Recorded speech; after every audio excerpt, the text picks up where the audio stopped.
सही बच्चों को नमस्कार। हम बात कर रहे हैं class 12th mathematics NCERT chapter 5 उसकी एक्सरसाइज 5.1 हम डिस्कस कर रहे हैं। तो देखते हैं उसका अगला क्वेश्चन। देखिए ये एक्सरसाइज 5.1 का 18वां क्वेश्चन है और ये आर डी शर्मा एक्सरसाइज 8.1 का 42वां क्वेश्चन है। ठीक है, क्योंकि आर डी शर्मा भी अपलोड हो रही है तो उसका भी क्वेश्चन ये है। क्वेश्चन को हम पढ़ते हैं, तब तक आपकी स्क्रीन पे क्वेश्चन आ रहा होगा। क्वेश्चन कह रहा है कि लैम्डा के किस मान के लिए एफ एक्स बराबर lambda x square minus 2x if x is less or equal to 0 and 4x plus 1 if x is greater than 0 द्वारा परिभाषित फलन x बराबर 0 पर संतत है। x बराबर 1 पर इसके सांतत पर विचार कीजिए। For what value of lambda f x is equal to lambda x square minus 2x if x is less or equal to 0 and 4x plus 1 if x is greater than 0 is continuous at x is equal to 0 and discuss the continuity at x is equal to 1 also। देखिए question क्या कह रहा है। ये पहले कह रहे हैं कि भाई जीरो पर ये फंक्शन कंटिन्यूअस है बोले तो है, तो लैम्डा की किस वैल्यू के लिए कंटिन्यूअस है निकालो। जीरो पर अगर कंटिन्यूअस है तो इसका मतलब हम जीरो पर लेफ्ट हैंड लिमिट निकालेंगे, जीरो पर राइट हैंड लिमिट निकालेंगे और जीरो पर उस पर्टिकुलर पॉइंट पे इस फंक्शन का मान निकालेंगे और हम कहेंगे देखो तीनों मान इक्वल हैं, तीनों को इक्वल कर देंगे और लैम्डा की वैल्यू निकालने की कोशिश करेंगे। देखो डायरेक्ट लिख रहा हूं, आप लिखेंगे as f x is continuous at x is equal to 0, चूंकि x बराबर 0 पर फलन सतत है या संतत है। ठीक, सो अब एक साल लिख रहे हैं, left hand limit is equal to right hand limit is equal to 0 पर फंक्शन की वैल्यू डायरेक्ट हमने कहा इक्वल है। ठीक है, लेफ्ट हैंड लिमिट लिखने का तरीका क्या होता है, limit x tending to 0 minus f x बोल रहे हैं आप, राइट में आप बोल रहे हैं limit x tending to 0 plus f x बोल रहे हैं आप, और f0 पे डायरेक्ट वैल्यू बाद में रखते हैं। इसका मतलब आप बोल रहे हैं यहाँ पर एक साथ लिख रहे हैं ना सब एक साथ, इसलिए इसको इक्वल टू यहाँ नहीं लिख सकते, इसके नीचे लिखेंगे। यानी आप यहाँ पर x को 0 माइनस एच लिखेंगे और लिमिट h टेंडिंग टू 0 करेंगे। यहाँ पर आप लिखेंगे लिमिट h टेंडिंग टू 0, यहाँ पर 0 प्लस एच करेंगे और यहाँ पर डायरेक्ट x को 0 करेंगे। ठीक, अब देखो 0 माइनस एच कहाँ लिखेंगे, जहाँ फंक्शन 0 से छोटा है, यहाँ लेस देन 0 है, यहाँ पर लिखेंगे। कैमरा जी आप जाओ उस तरफ और हमारे इलाके में।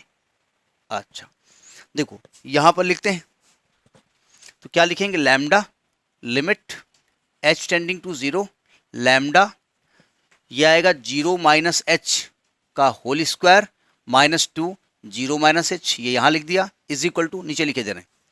यहाँ 0 प्लस एच लिखेंगे, कहाँ लिखेंगे, जहाँ फंक्शन 0 से बड़ा है, यहाँ 0 से बड़ा है तो यहाँ लिखेंगे 4 limit h tending to 0 4 0 plus h plus 1 is equal to f0 कहाँ लिखेंगे, डायरेक्ट x को 0 करेंगे, कहाँ पर, जहाँ फंक्शन 0 के बराबर है, यहाँ इक्वल टू 0 है, यहाँ लिखेंगे लैम्डा, यह आएगा 0 माइनस 0।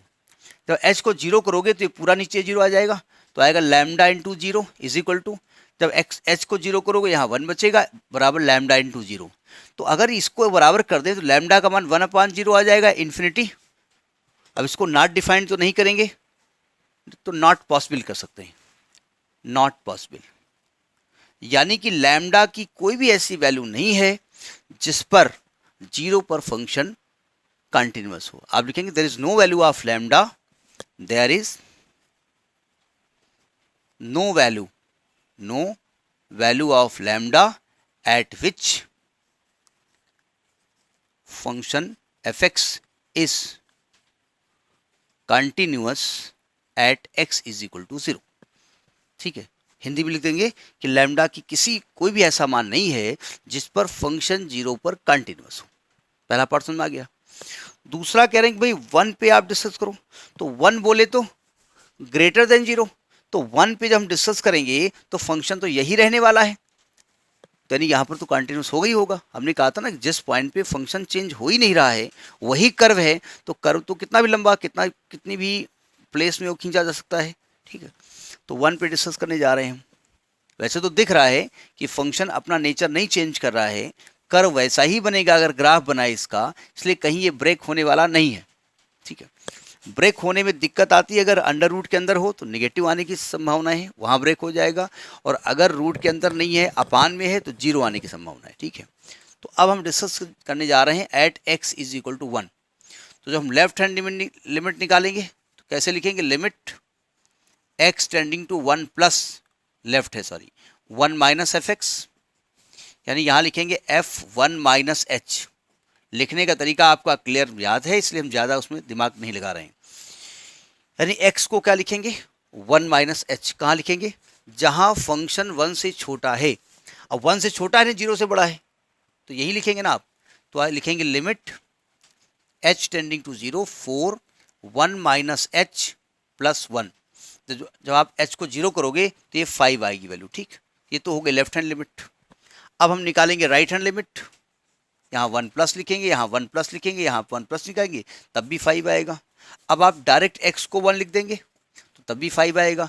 तो आप लिखेंगे कि limit x tending to 1 f x निकालें। जब मैं ऐसा लिखता हूँ तो मैं left hand is equal to right hand दोनों लिमिट लिख रहा हूँ।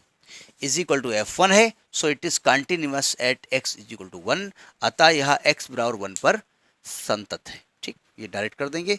तो this is 18th question of NCERT and exercise 8.1 R D Sharma question number 42।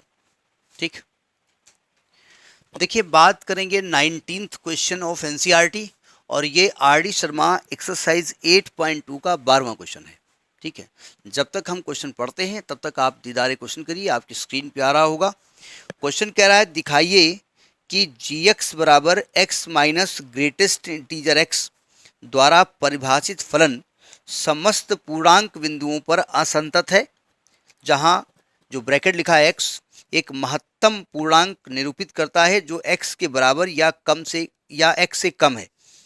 यानी आपसे कह रहा है कि discuss show that the function gx is equal to, यहाँ gx है वहाँ fx है, उससे मतलब नहीं, यानी gx लिखा है, gx is equal to x minus bracket में x लिखा है, ये ग्रेटेस्ट इंटीजर है, is discontinuous at all integer points, here x denotes the greatest integer function.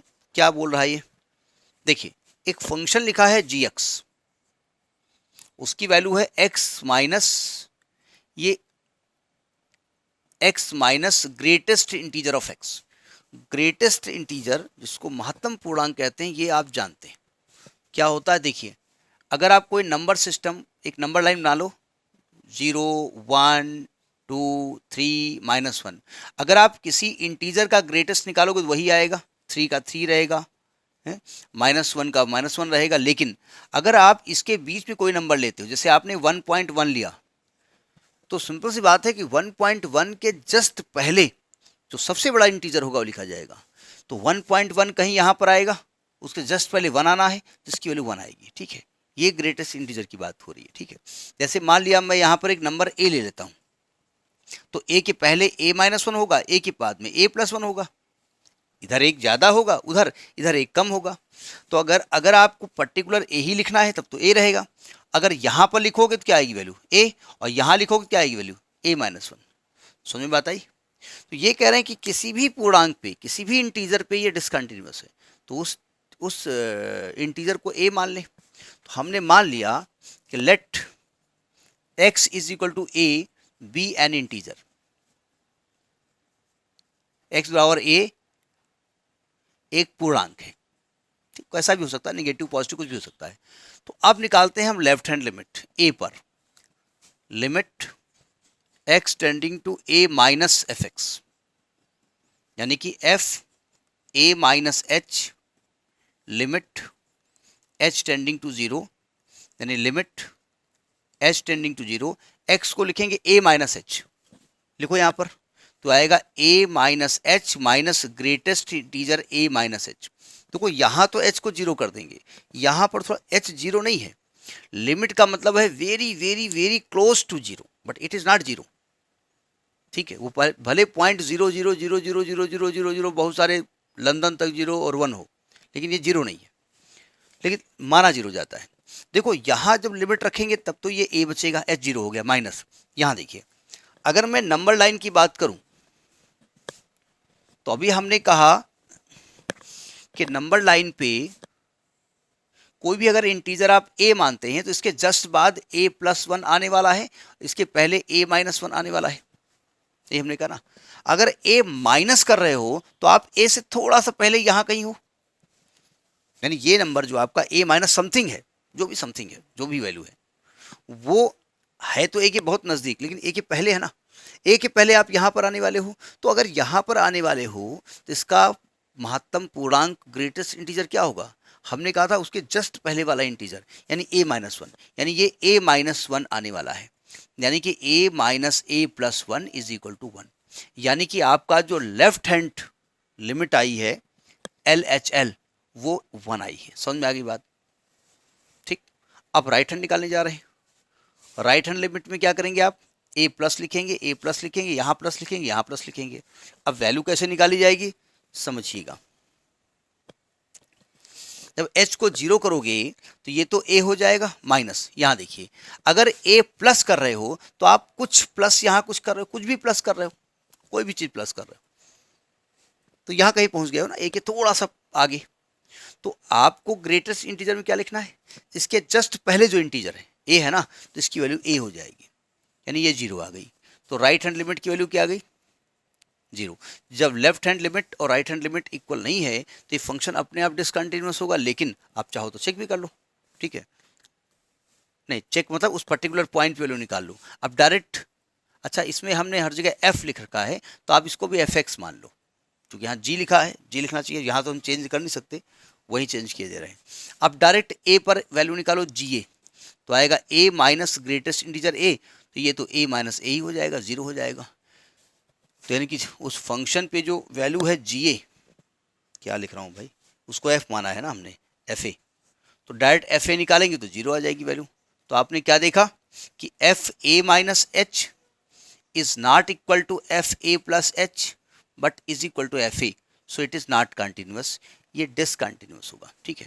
तो ये 19th क्वेश्चन एनसीईआरटी का है और आर.डी. शर्मा का एक्सरसाइज 8.2 का ये 12वां क्वेश्चन है, ठीक है। Next in the next video, नमस्कार।